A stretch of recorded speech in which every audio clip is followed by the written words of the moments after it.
광화문 광장에서 제가 지금 8일째 윤석열 파면 촉구를 단식을 하고 있습니다. 단식 중에도 지금 아주 중요한 사안이라서 질의 시간에 나왔습니다. 장관님, 안덕근 산업부 장관이 미국 에너지부 라이트 장관과 회담을 했다는데, 그래서 지금 미국 에너지부에서 민감 국가 지정 해제를 하겠다는 겁니까? 아니면 그저 단순히 우리 측에 우려를 전달하는 수준입니까?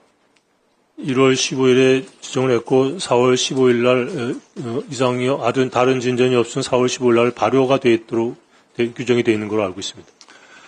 민간국가 지정 해제를 위해서는 최초에 지정되었던 원인, 그 원인을 우리가 해소해야 해제가 되는 것 아니겠습니까? 네. 양국이 해결하기로 합의했다고 한다고 해서 저절로 지정이 해제되는 건 아니죠. 네. 그 원인이 무엇이었는지 정확히 파악하는 게 중요하지 않습니까?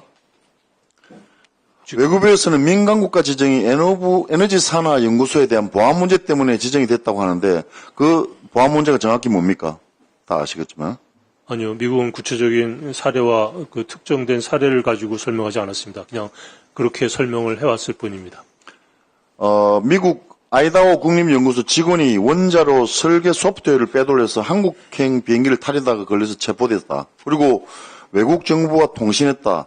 이런 내용의 미 에너지 자료에 있습니다. 공식 보고서 언론에도 다 알려졌는데 외교부가 말하는 보안 사건이 이 사건이 유력하지 않습니까? 그렇지 않습니까? 하나의 예시가 될 수는 있는 걸로 알고 있습니다. 외교부 말대로 단순한 보안 사건이고 그게 이 사건이라면 단순히 이 사건만 가지고 한 국가를 그것도 동맹국을 민간국가로 통보도 없이 지정해 버리는 게 상식적으로 말이 안 되는 것 아닙니까? 통보 절차가 없다는 거 아까 모두 보고에 말씀드렸습니다. 만약 정말로 다른 이유 하나 없이 일개 직원이 민간 자료를 빼돌려서 한국으로 오려고 했다는 것만 가지고 한국에 확인도 하지 않고 민간 국가로 지정했다면 이건 우리가 오히려 항의해야 될 문제 아닙니까? 그 하나의 사건 때문에 생긴 일은 아니라는 것을. 장관님, 통상 민감 국가로 지정될 때는 어떤 사유로 지정이 됩니까?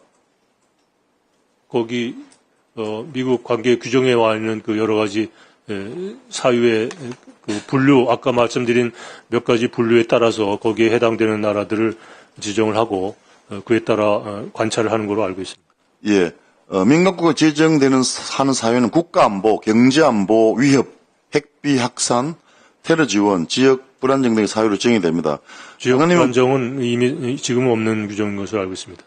장관님, 국가안보, 경제안보 위협, 핵비사, 지금 제가 말씀하신 핵비 확산, 테러 지원, 지역 불안정 중에서 한국이 민간 국가로 지정된 이유가 어디에 해당할 거라고 추측하십니까? 저희가 추측하는 것은 바람직하지 않다고 생각되고요. 가장 하위 범죄인 기타 지정 국가라는 것이 미국의 설명입니다. 우리가 미국의 국가 경제 안보를 위협하고 있습니까? 그렇지 않죠. 그럼 대한민국이 테러 지원국입니까?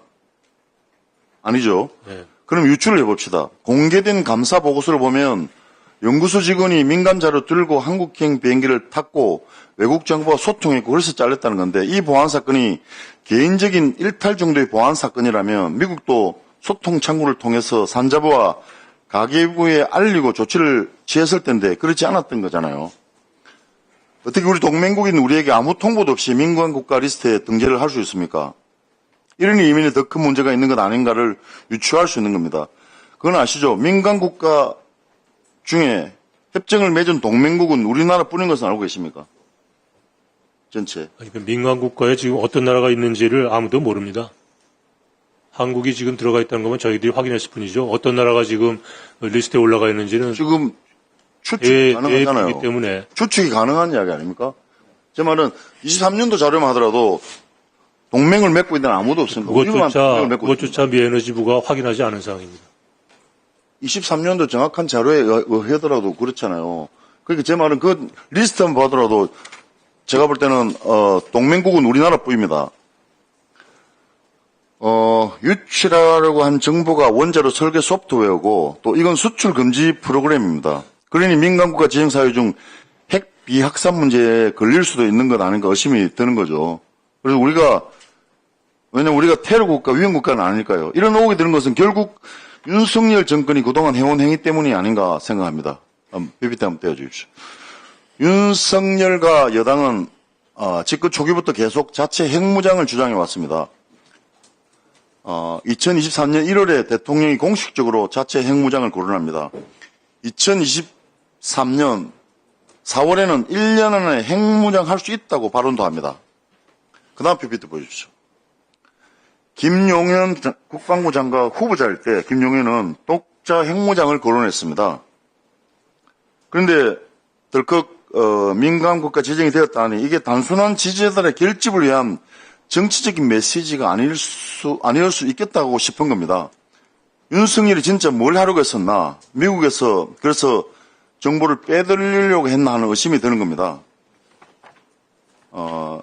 저는 장관님이 왜 이런 일이 발생했는지 사실 다 알고 있는 것은 아닌가 생각이 됩니다.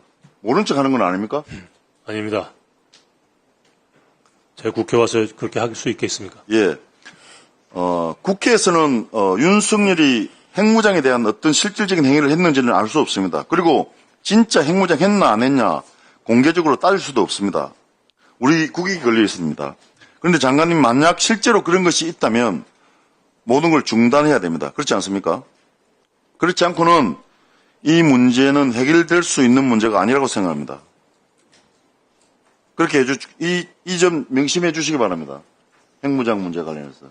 다 두루 유념하면서 정책 추진을 해야 되겠죠. 예, 이 점 꼭 명심해 주시기 바랍니다. 예, 이상입니다.